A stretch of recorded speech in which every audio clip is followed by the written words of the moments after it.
So, welcome to our overview of what we are doing in regards to taking volunteers out to the Almeda fire burn area.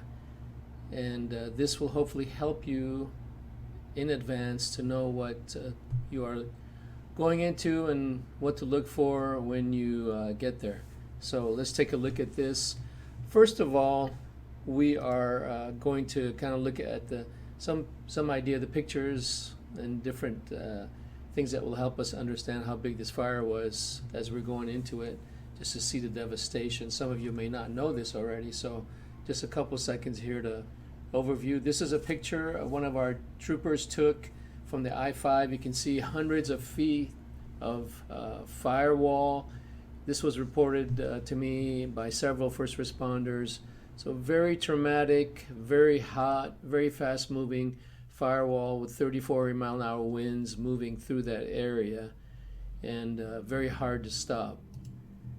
Here's a picture, an aerial view of one of the neighborhoods. As you can see, it's completely devastated. There's nothing there. And if you haven't seen this firsthand, it is pretty impressive, so you want to be ready for this. Here's another picture I took of a storage bin. Just the heat that was there was unbelievable. Somebody was looking for actually remains that they had in the storage bin of their grandparents and their parents, and it was all mixed in. It was all ash. So that was pretty devastating for them, and a lot of devastation across the board for anyone that pretty much lived in that area. And you have the attitude of, you've lost your home, and so you're devastated by that, or you haven't lost your home and you feel bad that you're one of the few people that didn't lose their home and everybody around you did. So the upsettedness comes in from different directions. We are again doing a targeted response. We were at one point having a mobile unit out there and doing 24/7 chaplain services, being available on scene. We have moved our mobile unit out of there, and we are doing a targeted scheduled response. So you are part of that. If you're watching this video, you probably have been scheduled or are going to get scheduled to go out with one of our chaplains. And again, we're going to try to keep it to a targeted area. And when you go out to meet our public safety chaplain, the day that you will go out, you will go to the Medford Friends Church at 525 DeBar Avenue. It's going to be the back parking lot off of Merriman, and there'll be this trailer sitting there.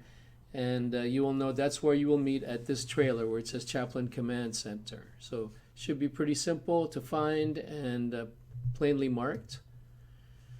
One of our community chaplains will lead you into the area, again, for the targeted response. So you'll be led by community chaplain, public safety chaplain, and they will take you in there and show you the area, show you where you were going to go. And we may split up into a couple different groups depending on the amount of people showing up that day, but we will try to remain connected together by cell phone so that we have communication. We are going for approximately a 2-hour outreach. That's the goal, is to do this for about 2 hours. Sometimes the heat or the smoke in the air nowadays or anything like that can even the emotional impact of it can be a lot. So we decided to do 2 hours. So we get there, we spend 2 hours, and then we get back and kind of debrief real quick, and we're done. And one of the main things we're trying to do is to encourage people who are sifting through their own ash, which has a lot of chemicals in it, including asbestos and mercury. Not good to breathe. You should be wearing a full Tyvek suit, masks, eye cover, goggles, and then gloves. So we're telling people, instead of doing that yourself, you can get Samaritan's Purse to respond and help you to do the sifting. And you can sit there and watch them and tell them exactly where to sift, and they will do that. They've had great success with people.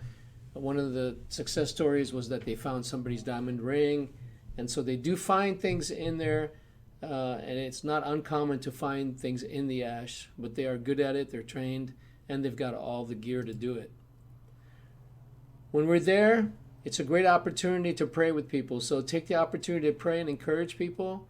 A lot of people that have lost, their homes, their livelihood, all their memories are hurting. And it's not uncommon for them to be standing there staring at their buildings that are gone, crying, despondent, and they may need someone to come alongside and encourage them and even offer to pray with them. They may tell you they do not want to pray, and that's fine. You don't force them to pray, but you can still be praying for them on the inside yourself. But take the opportunity to ask them, come alongside, encourage them. Your presence can be encouraging for them, and that's what we were trying to do. Through that opportunity, we may have opportunities to share the gospel with them. And as the door opens for you to do that, don't be afraid to share the gospel with them. This is the hope that they need if they don't have it. So you will find Christians out there, and those folks will be open for you to pray with them and encourage them. But you'll find a lot of people that don't have a relationship with Jesus Christ, and this is an opportunity to share that with them. I would not force anything on anyone. We don't want to be doing that, because the minute that starts happening and the word gets out, we will probably get told not to come back in there again. And so we want to do this as we are being led by the Spirit of God to do this. As God opens the door for you to share the gospel, this is a great opportunity to do it. So you may want to be talking about natural things and then flip the conversation into the spiritual, or talk about yourself. You can say, I know when I go through really hard times, I take time to pray and ask Jesus to help me, and just see where that conversation will take you. And allow them to come into that conversation, and then you can share the gospel with them. So don't force anything, but don't be afraid to share the gospel with them, because it's the main reason that we're really there, is to encourage, to pray with, and to share the gospel with people. So thank you for listening. Thank you for volunteering or getting ready to volunteer to go out with us. And we don't know what we'll see out there, but we're hoping that the Lord will use you to encourage people and to lead some to the Lord. We thank you. Have a blessed time. Lord bless you. Have a great day. Bye.